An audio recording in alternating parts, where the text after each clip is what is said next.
రంజాన్ నెల కోసం స్వర్గాన్ని ఏడాది ప్రారంభం నుండి చివరి వరకు అలంకరిస్తారు. రంజాన్ మొదటి రాత్రి రాగానే అల్లాహ్ యొక్క అర్ష్ సింహాసనం కింద నుండి ఒక గాలి వీస్తుంది. దాని పేరు ముతీరా. ఈ గాలి వీచడం వల్ల స్వర్గంలోని చెట్ల ఆకులు, తలుపుల కుండలాలు కదులుతూ ఎంతో మధురమైన ధ్వనిని చేస్తాయి. అంతటి మధురమైన ధ్వనిని అంతకుముందు ఎవరూ విని ఉండరు. 2 హూరుల స్వర్గ కన్యల ప్రార్థన. ఆ గాలి వీచినప్పుడు అందమైన కళ్ళున్న స్వర్గ కన్యలు, హూర్లు తమ నివాసాల నుండి బయటకు వచ్చి ఇలా అడుగుతారు: అల్లాహ్ సన్నిధిలో మమ్మల్ని కోరుకునేవారు, నిఖా చేసుకోవాలనుకునేవారు ఎవరైనా ఉన్నారా? అల్లాహ్ మమ్మల్ని వారితో జతపరుస్తాడు. 3 నరకం మరియు సైతాన్ల బంధీ.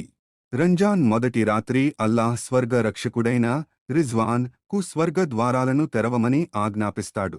నరక రక్షకుడైన మాలిక్ కు రంజాన్ గౌరవార్థం నరక ద్వారాలను మూసివేయమని ఆజ్ఞ ఇస్తాడు.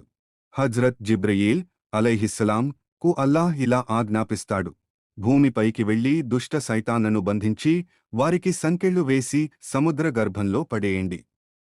తద్వారా వారు మహమ్మద్ సల్లల్లాహు అలైహి వసల్లం ఉమ్మత్ అనుచరుల ఉపవాసాలను పాడు చేయకుండా ఉంటారు.